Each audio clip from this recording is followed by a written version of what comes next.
ঢাকা কলেজের ছাত্র দলের ছেলেরা হোস্টেল দখল করে রেখেছে, অথচ ওই ড্যাবের নেতারা হামের টিকা নিয়ে তখনও সরব ছিল না। বর্তমান প্রধানমন্ত্রীর ওয়াইফ একজন ডাক্তার এবং সরকারের মন্ত্রীরা বিভিন্ন হাসপাতালগুলো কথাবার্তা বলে, কিন্তু হামের টিকার যথাযথ ব্যবস্থা নেওয়া হয় না। এই দায়টুকু বিরোধী দলের উপর চাপিয়ে দেয়। আমরা এর তীব্র নিন্দা এবং ধিক্কার জানাই। আমরা মনে করি সরকার যদি 70% গণভোটের রায়কে অস্বীকার করে, তাহলে এই সরকারের 51% ম্যান্ডেটকেও আমরা অস্বীকার করব। আমরা সরকারকে আরো বলতে চাই, আমরা অতীতে দেখেছি এদেশের বিচার ব্যবস্থা কেমন দলীয়করণ ছিল।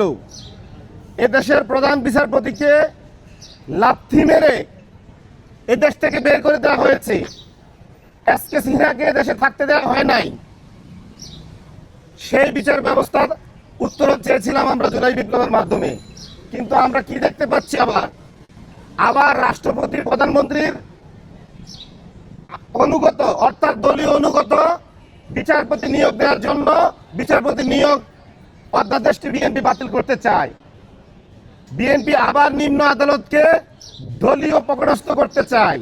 আমরা অতীতে যেমনটি দেখতাম, বিরোধী দলের নেতারা কার রিমান্ড হবে, কার নামে মামলা হবে, এই সিদ্ধান্ত দিত আইন মন্ত্রণালয় থেকে। নিম্ন আদালতের বিচারকগণ সরকারের সিদ্ধান্তের বাহিরে, আইন মন্ত্রণালয়ের সিদ্ধান্তের বাহিরে কাউকে জামিন দিতেন না। আমরা এর উত্তরণের জন্য আমরা বললাম যে সুপ্রিম কোর্ট সচিবালয় অধ্যাদেশটি বলবৎ থাকুক এবং ইন্টারিম গভর্নমেন্ট এই সংস্কারটুকু করে গিয়েছিল। কিন্তু আজকে বিএনপি সম্পূর্ণ দলীয় উদ্দেশ্যে এই অধ্যাদেশটি বাতিল করছে। সবচেয়ে দুঃখজনক বিষয় হচ্ছে, বাংলাদেশের সুপ্রিম কোর্টের যে বিচারকরা রয়েছেন তারা সবাই ঐক্যমত হয়েছেন যে বিচার বিভাগ স্বাধীনের জন্য, তারা এই অধ্যাদেশটি বলবৎ থাকার জন্য। কিন্তু সরকার কর্ণপাত করছেন না। আমরা সরকারকে বলতে চাই, আমরা ফ্যাসিবাদী শাসক শেখ হাসিনাকে পরিবর্তন করেছি, কিন্তু আমরা কখনো বলি নাই শুধুমাত্র একজন ফ্যাসিবাদী শাসককে পরিবর্তন করে ফ্যাসিবাদী কাঠামোকে আমরা বহাল রাখব। আমরা এই রাষ্ট্রের যে ফ্যাসিবাদী বিচার বিভাগীয় কাঠামো, পুলিশের কাঠামো, সংসদীয় কাঠামো, মানবাধিকার গুমের কাঠামো, এই সমস্ত ফ্যাসিবাদী কাঠামো আমরা ভেঙে ফেলতে চাই। বিএনপি যদি মনে করে বিগত সরকারের শুধু একজন ফ্যাসিস্টকে বিতাড়িত করে ফ্যাসিবাদী কাঠামো দিয়ে দেশ চালাবে, তাহলে আমরা জুলাই যোদ্ধারা এটা কখনোই আমরা হতে দিব না। আমরা আরো বলতে চাই, বর্তমান সরকার সকল কিছুতেই বিরোধী দলের উপরে দায় চাপায়, কিন্তু নিজের দায়িত্ব পালন করে না। সরকারের যে ডাক্তার সংগঠন ড্যাব, ইন্টারিম সরকারের সময় এই ড্যাব সারা বাংলাদেশে বিভিন্ন অপকর্মে জড়িত ছিল।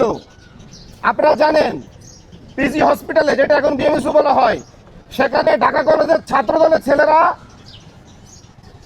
হোস্টেল দখল করে রেখেছে, অথচ ওই ড্যাবের নেতারা হামের টিকা নিয়ে তখনও সরব ছিল না। বর্তমান প্রধানমন্ত্রীর ওয়াইফ একজন ডাক্তার এবং সরকারের মন্ত্রীরা বিভিন্ন হাসপাতালগুলো কথাবার্তা বলে, কিন্তু হামের টিকার যথাযথ ব্যবস্থা নেওয়া হয় না। এই দায়টুকু বিরোধী দলের উপর চাপিয়ে দেয়। আমরা এর তীব্র নিন্দা এবং ধিক্কার জানাই। আমরা মনে করি তারেক রহমান সাহেব, উনি তো রাষ্ট্র মেরামতের জন্য 31 দফা দিয়েছিলেন। উনি কি জানতেন না এই হামের সমস্যা হবে? উনি তো 2 বছর ধরে রাষ্ট্রের সাথে কোনো না কোনোভাবে জড়িত। উনি সরাসরি ক্ষমতা না থাকলেও ডক্টর ইউনূসের সাথে কানেক্টেড ছিলেন। এই হামের, এই যে আমাদের শিশুরা মারা যাচ্ছে, এর জন্য বিএনপি দায়ী, বিএনপির ডাক্তার সংগঠন ড্যাব দায়ী। আমরা আরো বলতে চাই, আজকে জ্বালানি সংকটে বাংলাদেশের মানুষের দুর্বিষহ জীবনযাপন করছে। সরকার এক মুখে বলছে দেশে কোনো জ্বালানি ঘাটতি নাই, পার্লামেন্টে তারা আস্ফালন দেখাচ্ছে। অপরদিকে আমরা রাস্তায় দেখতে পাচ্ছি আমাদের যানবাহনের সারি, 12 ঘন্টা 13 ঘন্টায় জ্বালানি পাওয়া যাচ্ছে না। ইভেন সরকার বিকল্প জ্বালানি তৈরি করছে না, নবায়নযোগ্য জ্বালানির দিকে যাচ্ছে না। সরকার স্কুল বন্ধ করে দিচ্ছে, ইউনিভার্সিটি বন্ধ করে দিচ্ছে, সরকারি প্রতিষ্ঠান বন্ধ করে দিচ্ছে। অথচ আমরা বারবার বলেছি এই সমস্ত সরকারি প্রতিষ্ঠানে নবায়নযোগ্য জ্বালানি সোলার প্যানেল দিয়ে পুরোপুরি জ্বালানি সংকট নিরসন না করা গেলেও অর্ধেক জ্বালানি সংকট অর্থাৎ 5 থেকে 7,000 মেগাওয়াট বিদ্যুৎ আমরা উৎপাদন করতে পারি। সরকার ওদিকে যাচ্ছে না। সরকার গ্যাস, ডিজেল এবং পেট্রোল এবং কয়লা ভিত্তিক যে জ্বালানি, ওই যে জ্বালানিতে সরকার কমিশন খেতে পারে, লুটপাট করতে পারে, ওই ব্যবস্থাটি টিকে রাখতে চাই। আমরা সরকারের এই সিদ্ধান্তের তীব্র নিন্দা জানাই। আমরা সরকারকে বলবো, পরিবেশ বান্ধব নবায়নযোগ্য জ্বালানি, বিকল্প জ্বালানির দিকে অবিলম্বে ঝুঁকেন, না হয় বাংলাদেশ দীর্ঘদিনের জন্য জ্বালানিতে একটি পঙ্গু রাষ্ট্র পরিণত হবে। প্রিয় উপস্থিতি, আজ আমরা দেখতে পাচ্ছি সরকার বিভিন্নভাবে বলার চেষ্টা করছে তারা আন্দোলন দমন করবে। আমরা বর্তমান সরকারকে বলতে চাই, আপনারা সংবিধানের দোহাই দিয়ে 1996 সালে তত্ত্বাবধায়কের মতো একটি সেটেল ইস্যুতেও আপনারা গায়ের জোরে ইলেকশন করেছেন। তত্ত্বাবধায়কের মতো সেটেল ইস্যুটা আপনারা ধ্বংস করেছেন, কিন্তু জনগণের আন্দোলনের তোপে আপনারা ওই নির্বাচন বাতিল করতে বাধ্য হয়েছেন এবং তত্ত্বাবধায়ক